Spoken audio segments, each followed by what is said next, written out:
What does it take to become a Force ghost? We'll get into that.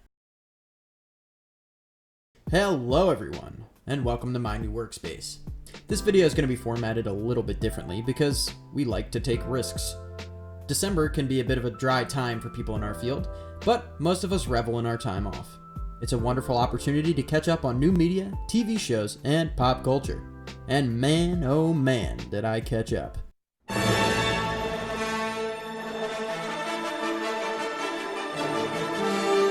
Recently I watched The Mandalorian, and it's a step in the right direction. But there's a yin to every yang.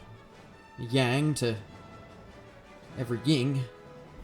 After watching The Rise of Skywalker, I found myself less than satisfied with the conclusion of the 40-some-year journey. While I will not be dragged into the who ruined Star Wars debate, I think the online consensus is that it has been ruined, and that's all that really matters. So how the hell do you unruin Star Wars? I think Obi Wan, or Kenobi, or Kenobi 1, a Star Wars story, or whatever the hell you want to call it, has the potential to be the first truly exceptional Star Wars live-action experience since, well, whatever you liked last. And so, without further ado, I bring you another egocentric fan thinks he can solve the Star Wars problem. Okay, so first let's talk about where to pick the story up. Kenobi should be a slow character study. It wouldn't make sense for this to be some spacefaring, laser-sorting adventure. There's a reason you don't ever hear Alec Guinness talking about his wild time slaying stormtroopers over on Utapau. Because he's an old hermit wizard that lives in some sand dunes and hasn't seen action in a long time. A long time. He has a purpose on being exiled in Tatooine. His story should stay there. In Revenge of the Sith, Yoda tells Obi Wan that he has training for him during the 20-year gap. In your solitude on Tatooine, training I have for you. Training? An old friend has learned the path to immortality. One who has returned from the netherworld of the Force. Your old master. Qui-Gon. How to commune with him, I will teach you. Now we understand what Obi-Wan did in his spare time on Tatooine, so here's my logline. An exiled Jedi, wavering in his beliefs, struggles to commune with the only person that can help him. Obi-Wan? Wavering in his beliefs? Yeah. Do you have a sibling? Okay, now imagine amputating 3 limbs from that sibling and leaving him to die on the base of a volcano. Just because of what? A difference in point of view?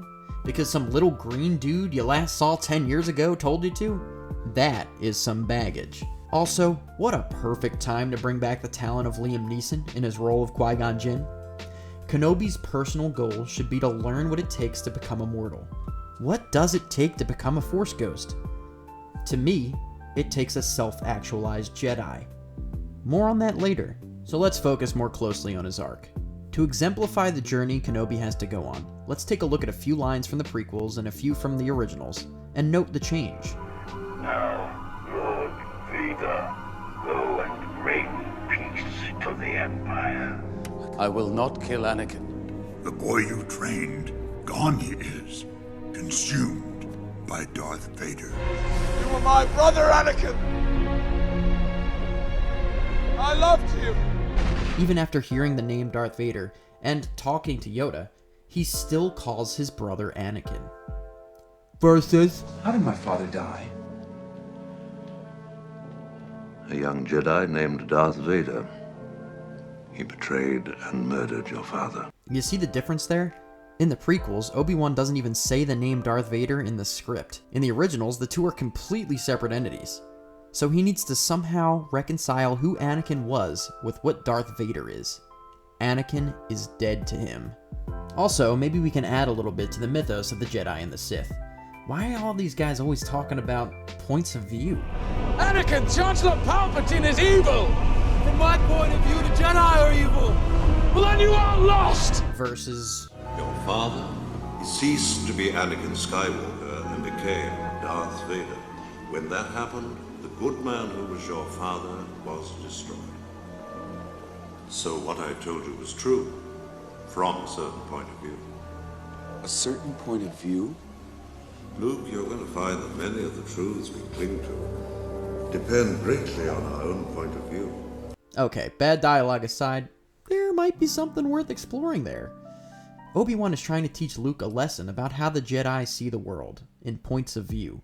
And Anakin is trying to show Obi Wan the folly in that way of thinking. This will allow us to delve into some pretty significant themes. What does it mean to be a Jedi? If you have the power now, why wait? Are the Jedi's heroes? Or is it simply an ideology? Okay, so now let's set the stage. Kenobi is in a unique position to retroactively validate characters of the prequel series. I have a list of names that I think can serve this story in a unique way, but also play on the nostalgia that Disney will inevitably want to put in. In no particular order, I'm going to list a bunch of characters and tell you how I think they could fit in the show. Okay, number 1, protagonists, Obi Wan Kenobi, first and foremost. Number 2, Qui-Gon Jinn, taking the form of a Force ghost and will help us explore the Jedi mythos. 3, Uncle Owen and Aunt Beru. I want them to play a minor role in the show. I don't want it to be too important, but there's a bit of an arc between episode 3 and episode 4 where Obi-Wan hands them Luke, and for some reason in episode 4 they suddenly hate the guy and think he's a crazy wizard. And so yeah, that would be worth exploring. Number 4, Lars. That's right, Lars. Remember that no-legged SOB from episode 2 that bought Anakin's mother to marry her? Yep, he could play a role in how Uncle Owen and Aunt Beru start to hate Kenobi, but also, he's not in episode 4, so there needs to be some kind of gap there. Number 5, Watto. If used correctly, I think this can work. Number 6, possible, Darth Vader. You're all scoffing now. I don't think Darth Vader should be in this, but remember, this is Disney. Fitting Vader in is probably mandatory. I'm trying to merge expectations with the reality of good storytelling. Number 7, Darth Maul. I think it's really, really dumb that he's still alive, but canon is canon. I just saw this guy in Solo, a Star Wars story, so he's there, I guess. Number 8, there will need to be some new characters as well. In particular, I'm thinking of a young slave. This one can be a girl because there's tons of dudes in this cast. And number 9, Madame Evildoer. She's one of the main antagonists of the show, and she's a Jedi. We'll get into that. So, as you can see, Tatooine is about to become a bit of a clusterfuck. There's 3 antagonists that will put Obi-Wan to the mantle. The overarching plot is that Darth Vader wants to eliminate anyone with any relation to Anakin Skywalker. Let the past die. Kill it, if you have to. That's the only way to become who you were meant to be. Tatooine is naturally a pretty good spot to start. Anyone that knew him in his past life presents a threat to who Vader has become. This is bad news for pretty much every one of the above-mentioned characters, but it also contrasts beautifully with Obi-Wan's journey of trying to hold on to his memory of Anakin, knowing he might be the only one that can turn him back, to make him see reason. Okay, I'm gonna be real with you. I don't know much about Maul. Apparently he's the head of a criminal organization based on Tatooine. You can correct me if I'm wrong in the comments. So it seems to me like Maul would be fighting the Empire with guerrilla warfare for dominance over the planet. And finally, Madame Evildoer. She's a Jedi that has been narrowly avoiding the Empire. She flies a broken ship with a damaged R2 unit and crash lands on Tatooine. That droid has been her only friend for years, and the Empire is directly to blame for its death. Once she spots Obi-Wan, she recognizes him. She believes with their combined might, they should be fighting back against the Empire. Obi-Wan considers the idea, but ultimately rejects it. Disheartened by Kenobi, she decides to join Maul, not knowing he was once a Sith. She is blinded by her hatred. Obi-Wan wasn't there for Anakin in his greatest time of crisis, and he won't let this happen again to another young Jedi. He tries to make her see reason, but ultimately fails. She is a microcosm of what he wants to do for Anakin. This will be the solidifying factor that makes Obi-Wan realize there is no redemption from the dark side, and that Anakin is dead to him. As if that wasn't enough, Qui-Gon is constantly playing devil's advocate. He believes that the boy can still be saved. Anakin is the chosen one. He tries to get Kenobi to reject his life of solitude to fight for the rebellion and confront Vader to turn him back. At the end, we learn the secret to immortality. Don't worry, I have a plan for that too, and it has precedence in what we've seen so far in the series. To me, becoming a Force Ghost is the ultimate act of a true, self-actualized Jedi Master. But how does one become a self-actualized Jedi Master? It comes from believing so much in your own point of view that you are willing to die for it. Every Force ghost that we have seen has died in the name of a greater cause. No one's ever really gone. The rebellion is reborn today. The war is just beginning. And I will not be the last Jedi.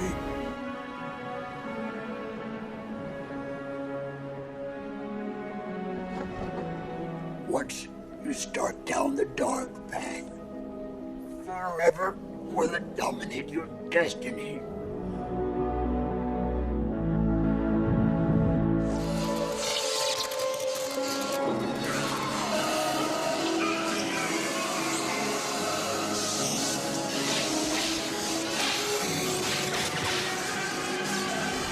You're right about me.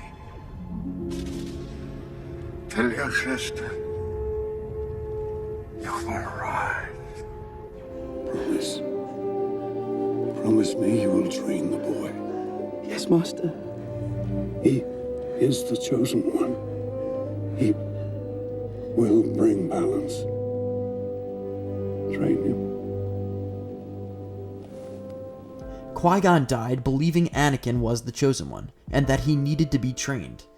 He even rejected the council because he believed so adamantly in his own point of view. Of course he's going to believe the boy can be saved. In Kenobi's life, he has witnessed the exact opposite.